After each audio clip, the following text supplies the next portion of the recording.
इतिहास लोक में आपका अभिनंदन। इतिहास पाठ में आज हम बात करेंगे गांधीवाद की। मित्रों, मेरे पास जो किताब है उसका नाम है इतिहास के सवाल, जिसे लिखा है प्रोफेसर नंद किशोर आचार्य ने। नंद किशोर आचार्य इतिहास के एक लोकप्रिय शिक्षक तो रहे ही हैं, साथ ही वे देश के बड़े साहित्यकार भी हैं। मित्रों, गांधी जी के बाद गांधी जी को किस तरह लिया जाना चाहिए, यह प्रश्न हमारे सामने है। क्या हमने अपने दैनिक जीवन में या क्या हमारे देश ने अपनी नीतियां बनाने में गांधी जी को स्वीकार किया है?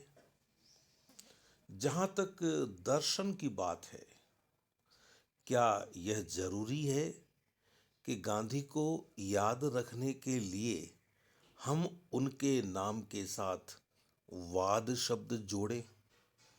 जिस तरह से दूसरे महापुरुषों के साथ वाद लगाकर हम उन्हें याद करते हैं, या दूसरे महापुरुषों की विचारधारा के साथ हम वाद जोड़कर उनको याद रखते हैं, क्या गांधी को इस तरह याद रखा जाना चाहिए या हमें कुछ और करना चाहिए था, करना चाहिए?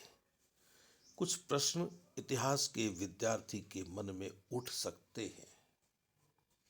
मैं यह तो नहीं कहता कि प्रोफेसर नंद किशोर आचार्य आपके प्रश्नों के उत्तर दे देंगे, लेकिन मैं यह कह सकता हूं कि प्रोफेसर आचार्य ऐसे कुछ प्रश्नों के आसपास जाकर आपको अपना दृष्टिकोण बता सकते हैं कि वे गांधीवाद के विषय में क्या सोचते हैं। उनकी जो पुस्तक है इतिहास के सवाल, इस पुस्तक में एक अध्याय है गांधीवाद, गांधी के बाद। आज हम इस अध्याय की चर्चा करेंगे। प्रारंभ में ही प्रोफेसर आचार्य जयप्रकाश नारायण का एक उद्धरण देते हैं। जयप्रकाश जी की एक किताब है मेरी विचार यात्रा। उस किताब के दूसरे भाग से प्रोफेसर आचार्य लिखते हैं जयप्रकाश जी के हवाले से कि गांधी जी ने शुरू में ही ठेठ 1930 में गांधी जी ने शुरू में ही ठेठ 1930 में ऐसी भविष्यवाणी कर दी थी कि स्वराज की लड़ाई के बाद अगर वे जिंदा बचे तो अंग्रेजों के साथ जिस तरह लड़ाई लड़नी पड़ी, वैसी ही अनेक अहिंसक लड़ाइयां स्वराज्य के बाद भी लड़नी पड़ेंगी। गांधी जी कितने क्रांत दृष्टा थे, पारदर्शी पुरुष थे। गांधी जी ने शुरू में ही ठेठ 1930 में ऐसी भविष्यवाणी कर दी थी कि स्वराज की लड़ाई के बाद अगर वे जिंदा बचे तो अंग्रेजों के साथ जिस तरह लड़ाई लड़नी पड़ी, वैसी ही अनेक अहिंसक लड़ाइयां स्वराज के बाद भी लड़नी पड़ेंगी। गांधी जी कितने क्रांत दृष्टा, पारदर्शी पुरुष थे। यह एक उद्धरण हमें बता देता है कि गांधीवाद क्या है। गांधीवाद देश की स्वतंत्रता तक सीमित नहीं था। यदि हम गांधीवाद नाम की किसी अवधारणा को माने तो, यदि हम जो परंपरा चल रही है जिसके अंतर्गत किसी महापुरुष के नाम के साथ वाद शब्द जोड़कर हम उसके विचारों का अध्ययन करते हैं। यदि हम ऐसा करते हैं तो हमें यह उद्धरण बताता है कि गांधी जी का उद्देश्य केवल भारत को अंग्रेजों से मुक्त कराना नहीं था। गांधी जी उस मुक्ति के आगे भी देखते थे। उन्होंने साफ कहा कि जो लड़ाई मैं आज अंग्रेजों से लड़ रहा हूं, वह लड़ाई मुझे कल उन लोगों से लड़नी पड़ेगी, उन भारतीयों से लड़नी पड़ेगी, उन भारत के लोगों से लड़नी पड़ेगी जिनके हाथ में सत्ता होगी, जिनके हाथ में शक्ति होगी, जिनके हाथ में शासन होगा। लिखते हैं प्रोफेसर आचार्य, महात्मा गांधी के नेतृत्व में लड़े गए स्वाधीनता संग्राम के एक प्रमुख सेनानी और 2 दशकों तक सर्वोदय आंदोलन के एक प्रमुख सूत्रधार रहे जयप्रकाश नारायण के इस कथन में आस्था रखने वाले लोगों से स्वयं गांधी जी को क्या अपेक्षाएं हो सकती थीं? स्वराज प्राप्ति के बाद भी वैसी ही जिन अहिंसक लड़ाइयों की संभावनाओं की बात गांधी जी कर रहे थे, स्वराज प्राप्ति के बाद वैसी ही जिन अहिंसक लड़ाइयों की संभावना की बात गांधी जी कर रहे थे, उनका क्या उद्देश्य हो सकता था और वे किनके साथ लड़ी जानी थीं? महात्मा गांधी के संपूर्ण जीवन और चिंतन का लक्ष्य एक अहिंसक समाज की रचना करना कहा जा सकता है। मोटे मोटे तौर पर इस अहिंसक समाज के 3 मुख्य आधार माने जा सकते हैं। पहला है राजनीतिक विकेंद्रीकरण, अर्थात ग्राम स्वराज पर आधारित राजनीतिक व्यवस्था। दूसरा है आर्थिक विकेंद्रीकरण, अर्थात स्वदेशी और ट्रस्टीशिप के आधार पर विकसित अर्थव्यवस्था। और तीसरा आधार है इन उद्देश्यों को प्राप्त करने की अहिंसक पद्धति, अर्थात सत्याग्रह। इसलिए गांधी के बाद गांधीवाद की स्थिति पर विचार करने के लिए यह देखना बेहतर होगा कि गांधी विचार में आस्था रखने वाले समूहों द्वारा इन उद्देश्यों की सिद्धि के लिए चिंतन और कर्म दोनों ही स्तरों पर क्या प्रयत्न किए गए और किस सीमा तक सफल या असफल रहे ये प्रयत्न। तो मित्रों, प्रोफेसर आचार्य सीधी सी बात कहते हैं कि जयप्रकाश जी ने ठीक ही कहा था कि गांधी जी यदि और भी जीवित रहते तो वे भारतीय प्रशासकों से लड़ते, भारतीय प्रशासन से लड़ते, भारतीय व्यवस्था से लड़ते। 3 आधार जैसा कि आचार्य ने बताए हैं कि पहला आधार यह है कि राजनीतिक विकेंद्रीकरण होना चाहिए, ग्राम स्वराज होना चाहिए, यानी गांव के व्यक्ति के भविष्य का फैसला न तो किसी राज्य की राजधानी में बैठकर हो सकता है और न ही किसी देश की राजधानी में बैठकर हो सकता है। गांव के व्यक्ति के भविष्य का फैसला करने के लिए आपको गांव के बीच जाकर उसके दुखों को समझना होगा, उसकी पीड़ा को समझना होगा, उसके कष्टों को जानना होगा, उसकी जरूरतों को समझना होगा। दूसरा जो आधार बताया आर्थिक विकेंद्रीकरण, यानी स्वदेशी और ट्रस्टीशिप।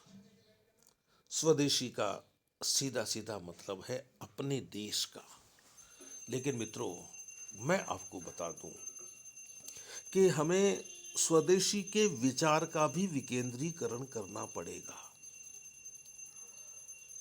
यदि किसी गांव में किसी चीज का उत्पादन हो रहा है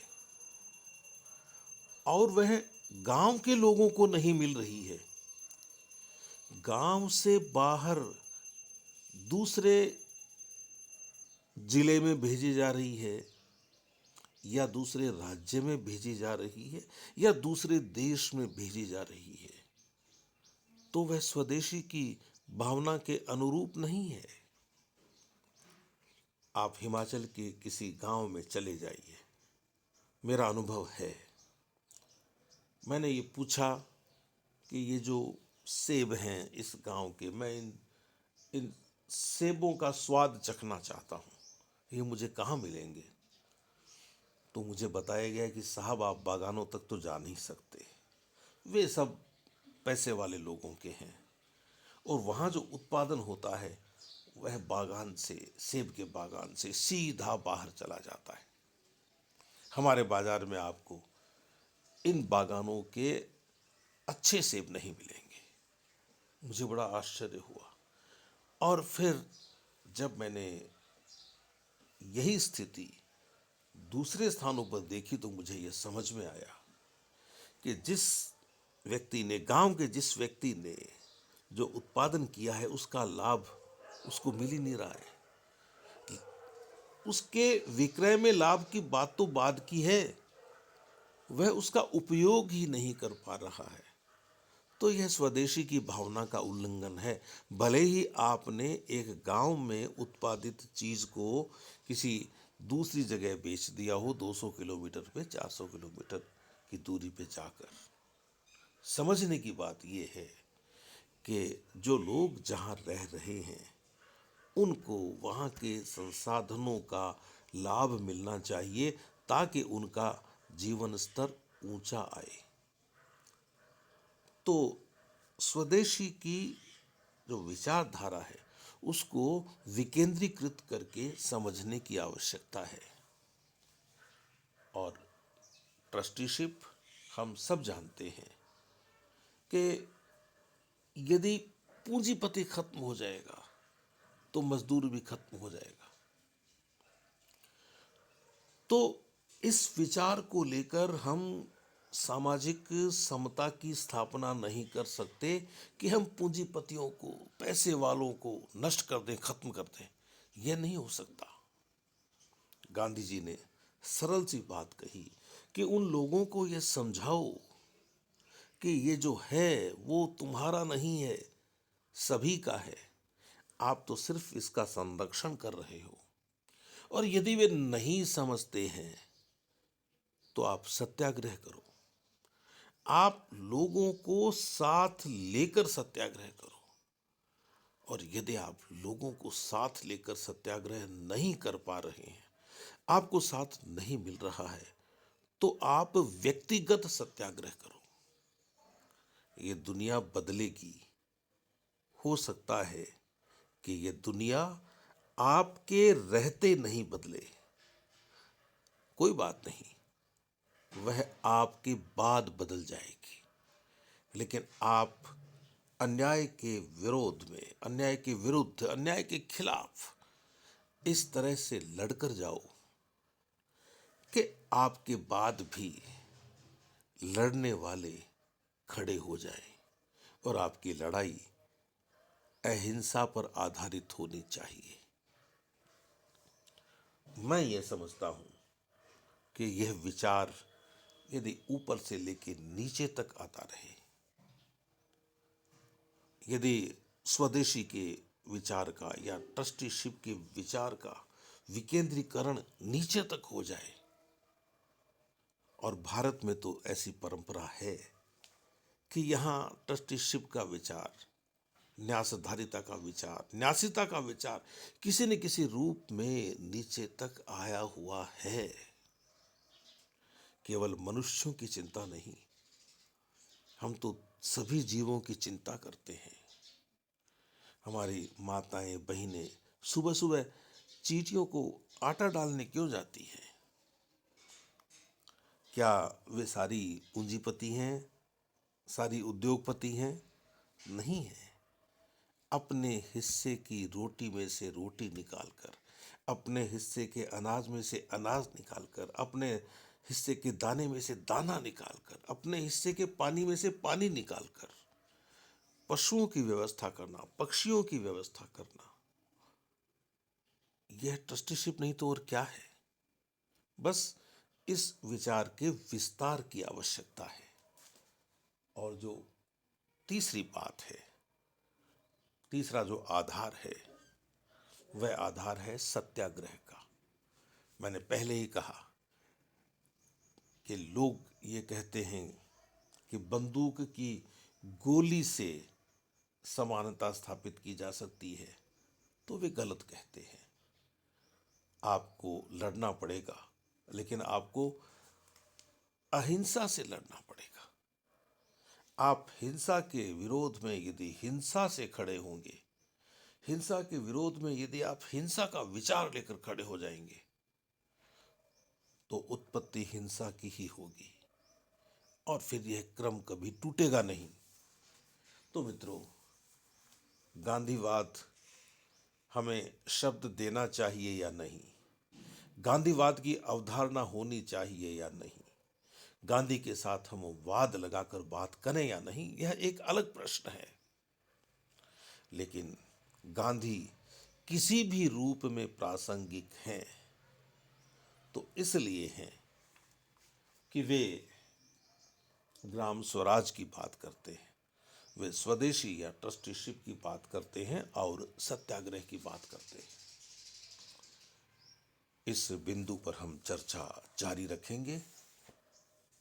हम अगली बार मिलें, तब तक के लिए आप अपने इस मित्र को अनुमति दीजिए।